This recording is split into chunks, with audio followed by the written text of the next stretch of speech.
le Portugal et la France. Les deux pays d'origine latine ne sont séparés que par un peu plus d'1 millier de kilomètres. Pourtant, à y regarder de plus près, tout en restant loin des clichés, les différences culturelles existent bel et bien.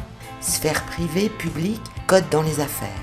Experts et Français résidant sur place nous confient leurs impressions. On a tous aujourd'hui le même fond culturel au final, mais tout se joue dans le détail. Et ces détails, c'est ce qui est finalement la partie immergée de l'iceberg. C'est le plus gros de nos petites différences et de nos particularités. Parmi les traits de caractère propres à la population portugaise, il y a l'ouverture au monde, l'esprit d'accueil et le respect de l'autre. Une richesse que l'on retrouve aussi bien dans la sphère privée que professionnelle.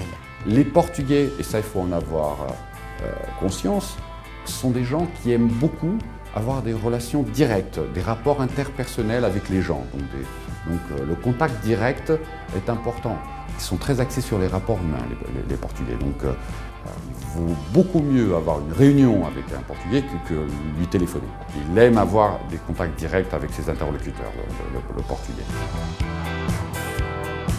Si les rapports sont détendus, simples, empreints de dialogue et de cordialité, vous sentirez paradoxalement chez les Portugais une certaine retenue, une fierté et un grand respect de la hiérarchie. Vouvoiement et titres nominatifs sont de rigueur. Travailler le marché portugais, ce n'est pas comme travailler le marché français. D'abord, les signes extérieurs de richesse ont une importance non négligeable. En France, on doit arriver discrètement si on a une grosse voiture. Au Portugal, au contraire, il faut la montrer. Il faut être habillé comme un vrai homme d'affaires, costume, cravate, sinon on passe pour quelqu'un qui n'est pas fiable. Il faut éviter le tutoiement. Le tutoiement, appeler les gens par leur prénom, ça ne se fait pas. C'est assez mal vu. Et il faut utiliser la flatterie. Les Portugais aiment beaucoup la flatterie. Monsieur le docteur, monsieur le président, monsieur l'avocat, très important. Autre différence dans les affaires, la notion de temps. Les journées sont plus longues avec davantage de pauses. L'absence de ponctualité offre aussi des déconvenues pour nombre de chefs d'entreprise installés au Portugal. Il y a une ambiance portugaise, donc notamment être en retard au rendez-vous et dans la culture portugaise, on va dire. C'est quelque chose qu'on découvre en arrivant ici. Après, la façon de faire des affaires, ici les Portugais sont sympathiques, ils savent faire des affaires. Donc ce sont des gens qui sont un peu à la façon anglo-saxonne, il faut aller droit au but, avoir une offre qui est préparée, présentée et parler de ses produits, présentée très rapidement. Les rendez-vous sont extrêmement rapides ici.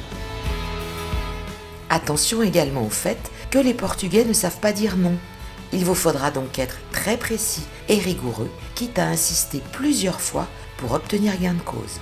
Côté management, il y a également des différences notables au regard de certains. La faible expérience que j'ai en France, c'est qu'en France, malheureusement, on était très sur les 35 heures, la règle, on avait son RTT, on travaillait les minimums syndicales. Au Portugal, à ma grande surprise, en tout cas mon équipe, c'est le contraire. Ils sont dévoués à la société. Ils travaillent vraiment plus que 39 heures par semaine, plus que 35 heures. Ils travaillent le week-end s'ils doivent, ils travaillent vraiment avec cœur. Donc c'est vraiment une différence, il y a vraiment un vraiment désir de travailler et d'entrepreneuriat. Pays très catholique, le Portugal est extrêmement attaché à la famille. La société est très solidaire comparée à une France jugée plus individualiste. Comme c'est un pays et un peuple qui a eu pas mal de difficultés dernièrement et puis par le passé, c'est un peuple très très soudé. Ils aiment leur pays. Ils aiment leur pays, ils sont très famille. Quand ils ont des enfants, ils font tout pour leurs enfants.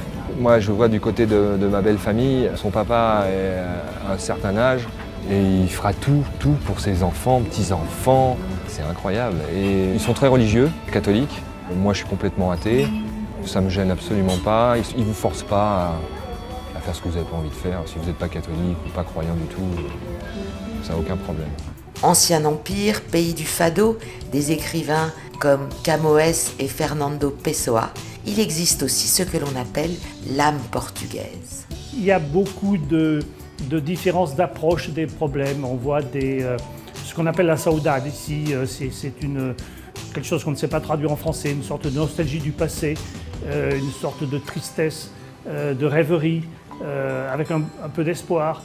Donc c'est quelque chose qui n'existe pas à mon avis en France.